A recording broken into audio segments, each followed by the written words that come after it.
Hello friends, this is Charu Jain. Welcome to my YouTube channel DPSC learners. इस video में हम बात करेंगे अंडरस्टैंडिंग चाइल्ड एंड चाइल्डहुड, जो कि आपके DPSC फर्स्ट ईयर का सब्जेक्ट है।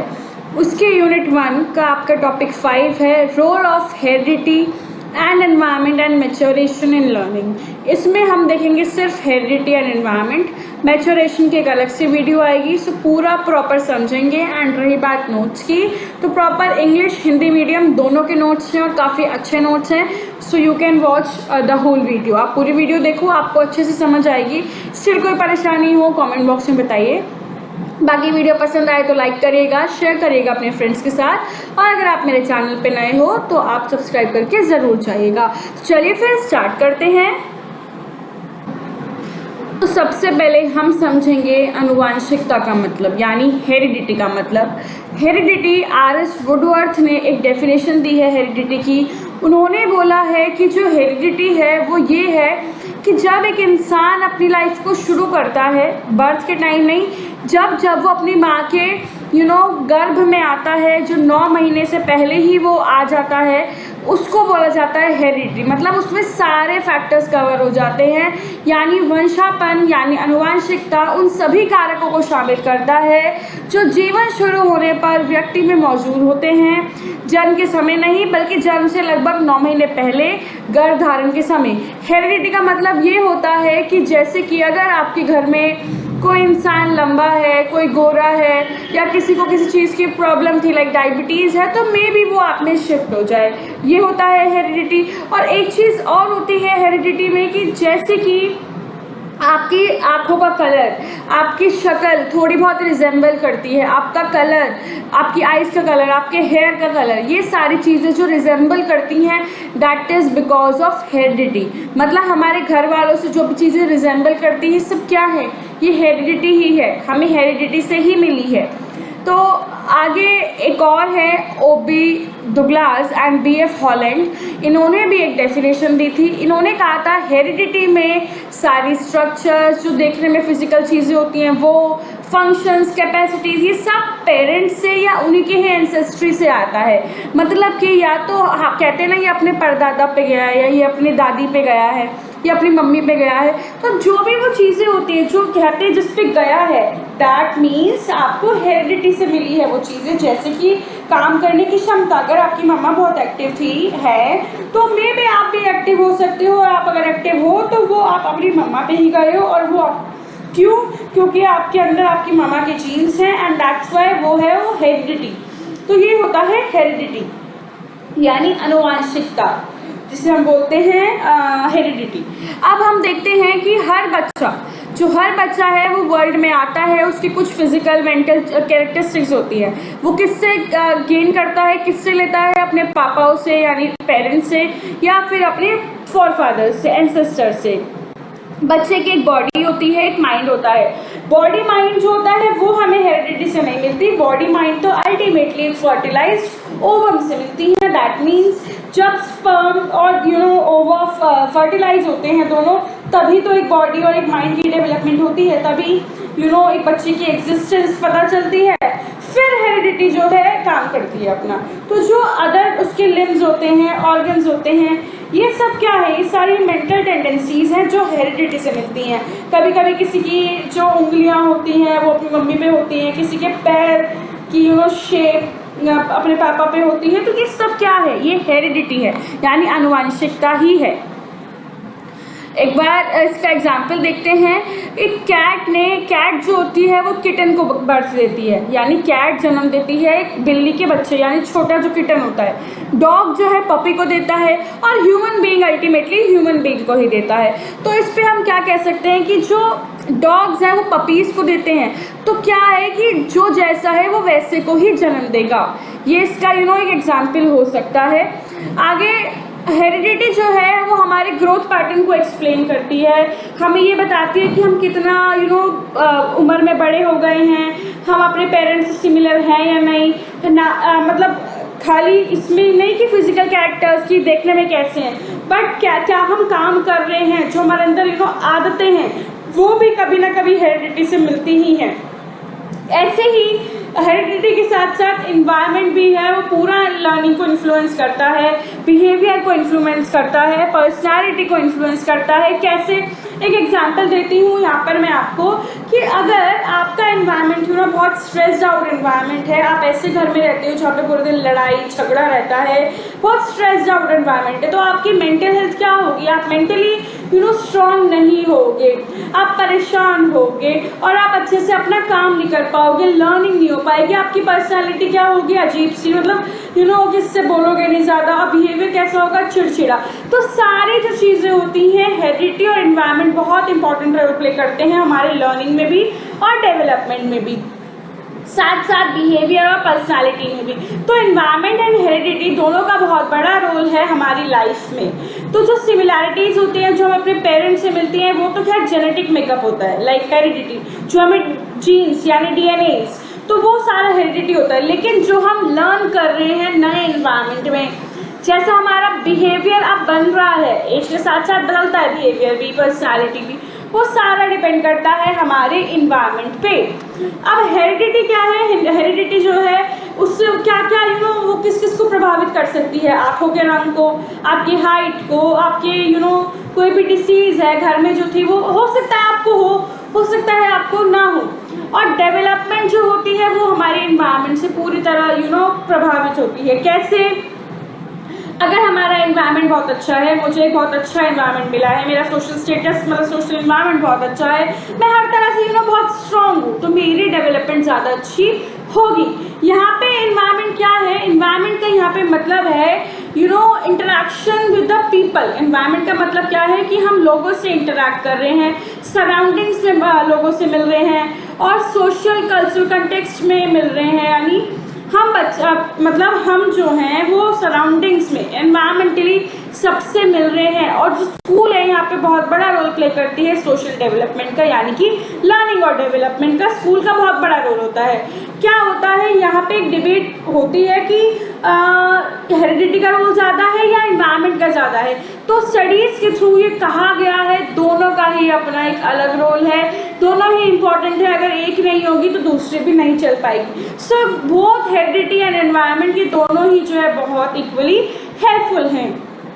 हेरिडिटी क्या है? एक बार दोबारा देखो, है मतलब दोबारा इन द सेंस कि हेरिडिटी कैसे, मतलब हम कैसे क्रोमोसोम्स लेते हैं, हम कैसे बनते हैं। तो हेरिडिटी एक साइंस है जहाँ पर क्या होता है, एक जीन्स बहुत सारे जीन्स होते हैं, कैसे हम ट्रांसमिट करते हैं एक जनरेशन से दूसरी जनरेशन में।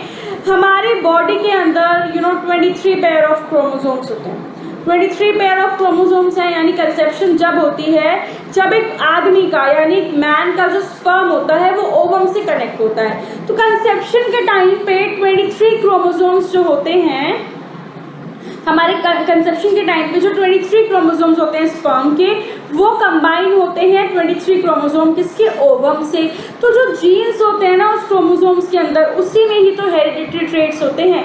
यानी जो पापा का स्पर्म है वो जो ओवम से जब फ्यूज़ होगा, तो जो उसने फ्यूज़ किया उसके अंदर जीन्स थे, तो उस जीन्स के अंदर ही तो हेरिडिटरी ट्रेट्स होते हैं। तो इसी को तो बोलते हैं हेरिडिटी। इसीलिए कहा जाता है कि एक म्यूटेशन प्रोसेस होता है जहाँ पे कभी कभी जेनेटिक स्ट्रक्चर्स चेंज हो जाते हैं। वो क्या होता है अभी आगे मैं आपको बताऊंगी।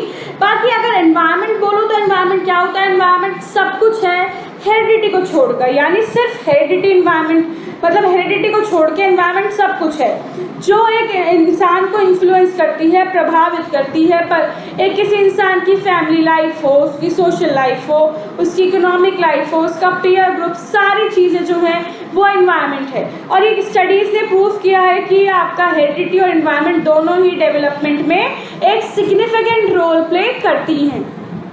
अब अगर मैं देखूं नेचर वर्सेस नर्चर, इससे पहले मैं आपको बताती हूँ, अगर 23 क्रोमोसोम्स नहीं होते किसी भी इंसान में, अगर एक्स्ट्रा क्रोमोसोम्स आ जाते हैं, तो हमने एक पढ़ा था लिनेफ्लेटर सिंड्रोम, यानी कि एक डिसीज़ हो जाती है जिसमें एक्स्ट्रा क्रोमोसोम्स होते हैं। मे भी शायद वो आगे हो, अगर नहीं होगा तो लिख लेना, क्लिनेफ्लेटर सिंड्रोम होता है जब एक्स्ट्रा क्रोमोसोम्स प्रेजेंट होते हैं। अब हम पढ़ते हैं नेचर वर्सेस नर्चर, यानी कि आपका जो होता है हमारा प्रकृति और हम कैसे उसको नर्चर कर रहे हैं। तो नेचर को यहाँ पे हेरिडिटी बोला जाता है और नर्चर को यहाँ पे एनवायरनमेंट बोला जाता है। तो दोनों चीज़ ज़रूरी है ना। देखो प्रकृति यानी नेचर में रहेंगे, हेरिडिटी हमारा, और नर्चर यानी एनवायरनमेंट। तो नेचर और नर्चर दोनों का ही रोल है एक बच्चे की डेवलपमेंट में। देखो एक एग्जाम्पल देती हूँ यहाँ पे, एग्जाम्पल के तौर पे लिखना कि जो दो बच्चे हैं वो सेम फैमिली में सेम ट्रीटमेंट मिल रहा है बट उनका डिफरेंट रेट है डेवलपमेंट का। तो ये क्या है? देखो उनके इंटेलिजेंस लेवल भी डिफरेंट होंगे एक दूसरे से। हालांकि देखो सेम खाना खा रहे हैं, सेम सब कुछ मिल रहा है, लेकिन वो अलग होंगे। क्यों? क्योंकि यहाँ पे इंडिविजुअल डिफरेंस होता है। यहाँ पे हर बच्चे का डिफरेंट पैटर्न होता है डेवलपमेंट का, और हेरिडिटी का भी बहुत बड़ा फर्क होता है। क्यों? क्योंकि हेरिडिटी का फर्क इसलिए जरूरी थोड़ी है कि उस बच्चे के अंदर वो वाले जीन्स आए हो जो उस बच्चे में है। कभी कभी मम्मी के जीन्स ज़्यादा डोमिनेट हो जाते हैं, कभी कभी पापा के हो जाते हैं। तो it totally depends on the genes. But अगर दूसरी साइड देखा जाए, जो ट्विन्स होते हैं, अगर ट्विन्स को हम डिफरेंट एनवायरनमेंट्स में नर्चर करें तो वो भी अलग अलग ही डेवलप करते हैं। तो कहा जाता है environment plays a significant role, यानी एनवायरनमेंट का भी एक बहुत महत्वपूर्ण रोल है बच्चे की डेवलपमेंट में। दो बच्चे हैं जिनको सेम, आई गेस ये रिपीट हो गया है, या दिस इज रिपीटेड, सो इसको चेंज कर लेना, मतलब लिख लेना एक बार, हिंदी वाले इसका स्क्रीनशॉट ले लो। अब ये जो पूरी डिस्कशन हुई इसमें क्या कहते हैं, इसमें कहा जाता है कि जो डेवलपमेंट है वो क्यों होती है? जब तक आप एनवायरनमेंट और हेरिडिटी से इंटरेक्ट नहीं करोगे डेवलपमेंट पॉसिबल नहीं होगी। सो डेवलपमेंट इज कि आप इंटरेक्ट कर रहे हो एनवायरनमेंट और हेरिडिटी से, जहाँ पे दोनों ही एक बहुत इंपॉर्टेंट रोल प्ले कर रही हैं। कुछ थिंग्स जो है पहले ही डिसाइडेड होती है हेरिडिटी के थ्रू, और कुछ जो है हम धीरे धीरे एनवायरनमेंट के साथ डेवलप करते हैं। अब हम पढ़ेंगे आइडेंटिकल एंड फ्रेटर्नल ट्विन्स। ये पढ़ना भी जरूरी, क्वेश्चन आता है। समान और भाईचारे जुड़वा क्या होता है देखते हैं। देखो फर्टिलाइजेशन के टाइम पे ना, एक सिंगल ओवम जब फर्टिलाइज होता है मेल के स्पर्म के साथ, तो सिंगल ऑफस्प्रिंग का मतलब जो पैदा होता है वो सिंगल, यानी एक ही बच्चा पैदा होता है। लेकिन जब नॉर्मल फंक्शन डिस्टर्ब हो और मल्टीपल बर्ड्स होते हैं, लाइक 2 या 2 से ज़्यादा, तो उस टाइम पे ट्विन्स होते हैं, जैसे कि आइडेंटिकल ट्विन्स और फ्रेटर्नल ट्विन्स। अब हम समझेंगे कि आइडेंटिकल ट्विन्स कौन से होते हैं और फ्रेटर्नल ट्विन्स क्या होते हैं, मतलब उनमें डिफरेंस क्या है। तो आइडेंटिकल ट्विन्स वो होते हैं जहाँ पे जो ओवम है, यानी एक ओवम एक ही स्पर्म से प्रोड्यूस हो रहा है, बन रहा है, और वो ही 2 उस ओवम में स्प्लिट कर रहा है उसको, मतलब एक ही स्पर्म और ओवम से, यानी एक ही सेल से 2 ऑफस्प्रिंग्स निकल रहे हैं, 2 ऑफस्प्रिंग्स स्प्लिट हो रहे हैं। उनको बोला, अब वो दोबारा जुड़ नहीं पा रहे हैं, तो वो 2 अलग बच्चे बन गए, मतलब 2 अलग अगर लेमन लैंग्वेज में बोला तो 2 बच्चे बन गए, और वो होते हैं आइडेंटिकल ट्विन्स। यानी एक ही सेल से वो 2 चीज़ में स्प्लिट हुए और वो दोबारा नहीं जुड़ सकते, तो उसको क्या बोल, और वो फर्टिलाइज भी हो गया एग, तो उसको क्या बोलेंगे? Identical twins. यानी कि वो ट्विन्स जिनके अंदर सेम जीन्स हैं वो होते हैं आइडेंटिकल ट्विन्स। सेम जीन्स हुए ना, क्योंकि पापा जो स्पर्म आया आदमी का, वो स्पर्म एक ही स्पर्म था, और औरत का जो एक एग है, स्पर्म और एग जब फ्यूज हुए उसके बाद वो स्प्लिट हुए, तो सेम जीन्स है ना, ऑलमोस्ट सेम कैरेक्टरिस्टिक्स होंगे, और डेफिनेटली वो हो सकता है सेम सेक्स के भी हों, यानी या तो दोनों लड़के हों या दोनों लड़कियां हों, ये होते हैं आइडेंटिकल ट्विन्स। अब अगर मैं बात करूँ फ्रेटर्नल ट्विन्स, तो आप यहाँ पे क्लियरली समझ गए होंगे फ्रेटर्नल ट्विन्स क्या होते हैं। ऑपोजिट सेक्स के होते हैं और सेम भी हो सकते हैं, लेकिन ज़्यादातर ऑपोजिट सेक्स के होते हैं, और एक ओवम नहीं होता वहाँ पे। क्या होता है, normally in the ovary of female during each menstrual period एक ही ओवम मैच्योर होता है, लेकिन जब यहाँ पे फ्रेटर्नल ट्विन्स की बात आती है तो 2 डिफरेंट जाइगोट्स जो हैं प्रोड्यूस किए होते हैं, और वो दोनों जो जाइगोट्स होते हैं वो 2 अलग अलग स्पर्म से फ्यूज हो जाते हैं, उसको बोलते हैं हम फ्रेटर्नल ट्विन्स। यानी कि they have different combination of chromosomes, वो होते हैं फ्रेटर्नल ट्विन्स। यानी कि उनमें ट्रेट्स में भी डिफरेंस होगा, वो जरूर नहीं है सेम दिखे। ओके, तो ये होता है हमारा फ्रेटर्नल ट्विन्स। आगे बढ़ेंगे, देखते हैं हेरिडिटी के क्या प्रिंसिपल्स हैं। सो हेरिडिटी के प्रिंसिपल ये है कि 23 क्रोमोसोम्स होते हैं मेल में, फीमेल में भी उतने ही होते हैं। 22 पेयर्स जो होते हैं मैन और वुमेन के सेम होते हैं, जिनको ऑटोसोम्स बोला जाता है। जो 23rd पेयर होता है, जो सेक्स जो मतलब बताता है बच्चा कि बच्चा कौन से सेक्स का होगा, मेल होगा या फीमेल, 23rd क्रोमोसोम को बोला जाता है सेक्स क्रोमोसोम। और फीमेल्स में सेक्स क्रोमोसोम दोनों सेम होते हैं, लेकिन मेन में जो है अलग अलग होते हैं, यानी कि एक्स एंड वाई, जिसमें एक्स एक लॉन्ग होता है, वाई एक स्मॉल क्रोमोसोम होता है। फीमेल के पास खाली एक्स होते हैं, वाई मेल हैज़ बोथ, यानी फीमेल के जो क्रोमोसोम्स होते हैं वो एक्स होते हैं, और जो मेल के होते हैं वो होते हैं एक्स और वाई। तो ये यहाँ पे है। तो जब क्या होता है, जब एक्स क्रोमोसोम फीमेल का और एक्स ही क्रोमोसोम मेल का कंबाइन हो जाता है, तो एक बेबी, फीमेल बेबी कंसीव होता है। And that's how sex determination is done by the doctors, कि जब दोनों पेरेंट के एक्स क्रोमोसोम्स मिले तो क्या होगा, एक फीमेल गर्ल बोल रही हूँ, एक फीमेल बेबी का कंसीव होगा। लेकिन जब एक्स क्रोमोसोम फीमेल का और वाई क्रोमोसोम फीमेल का होगा, मेल का होगा, तो हो सकता है लड़का हो, मतलब मेल बेबी हो। तो ये सारा जो चीज़ें होती हैं ये सब क्रोमोसोम पे डिपेंड करती है, ना कि माँ या बाप पे। तो जो लोग यहाँ पे भी क्वेश्चन एक आ जाता है कभी कभी वैल्यू बेस्ड क्वेश्चन, कि जो लोग माँ बाप को बोलते हैं कि माँ रिस्पॉन्सिबल है या ये वो है, सब कुछ भी नहीं है। This is all about chromosomes के ऊपर ही पूरा बेस होता है। ये सिद्धांत है आपके आनुवंशिकता के, एक बार इसको स्क्रीनशॉट ले लीजिए। चलिए, कुछ लोगों के पास देखो, ये जो मैं कह रही थी आपको, टर्नर सिंड्रोम और क्लिनेफेल्टर सिंड्रोम, वो ये वाला है, आप इसका स्क्रीनशॉट ले सकते हो, ये इंपॉर्टेंट है, आ जाता है कभी कभी रेयर। कुछ लोगों के पास ज़्यादा एक्स और वाई क्रोमोसोम्स होते हैं, नॉर्मल से ज़्यादा।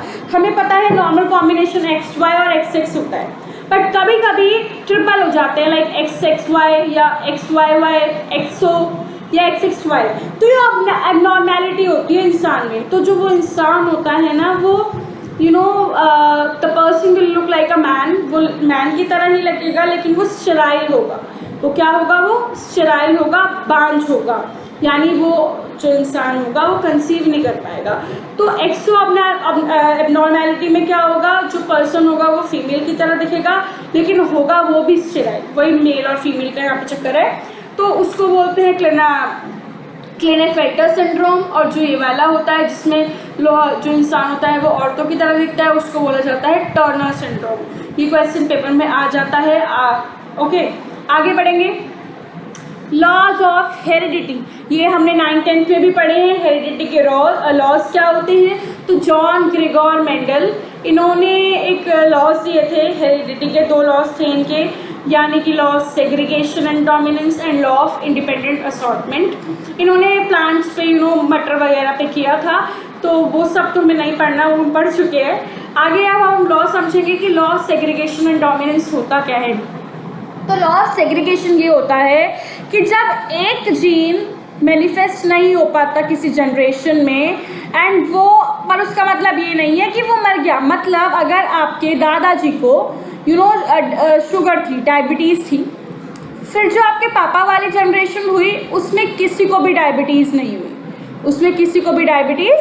हुई, तो ऐसा नहीं है कि आपके जो शुगर वाले जीन्स हैं, डायबिटीज़ वाले जीन्स हैं, वो मर गए, नहीं, वो डॉर्मेंट हो गए हैं, थोड़ी देर के लिए छुप गए हैं। लेकिन अगर वो आपकी नेक्स्ट जनरेशन हो तो मे बी उस जनरेशन में जो शुगर है वो किसी को हो जाए।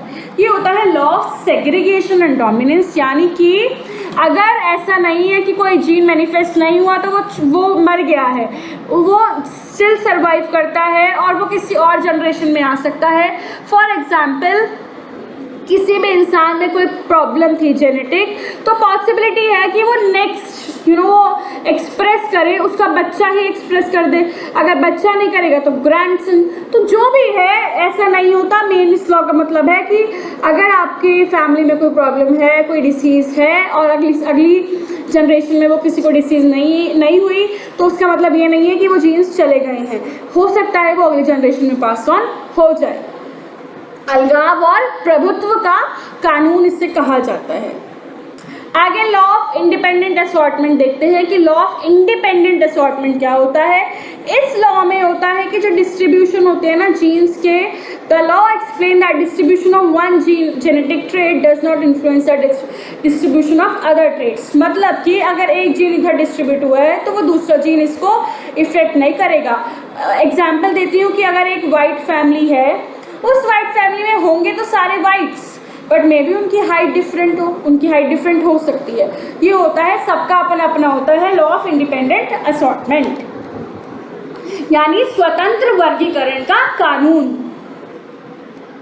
अब आगे देखेंगे इम्पॉर्टेंस क्या है, इनका महत्व क्या है हेरिडिटी और एनवायरनमेंट का। तो मैं एज सच इसको नहीं रीड करने वाली हूँ, ये आपके लिए नोट्स के लिए है कि आप अपने नोट्स प्रिपेयर करो, क्योंकि नोट्स होते हैं तो बच्चा आराम से पढ़ सकता है। तो मैं आपको जनरली बताती हूँ। देखो हेरिडिटी का रोल अभी मैंने आपको बहुत जब से यही हेरिडिटी पे ही हम बात कर रहे हैं, हेरिडिटी ज़रूरी है, क्योंकि अगर हेरिडिटी नहीं होगी तो बच्चे का जो सर्टेन चीज़ें होती है वो उसकी नहीं आ पाएंगी।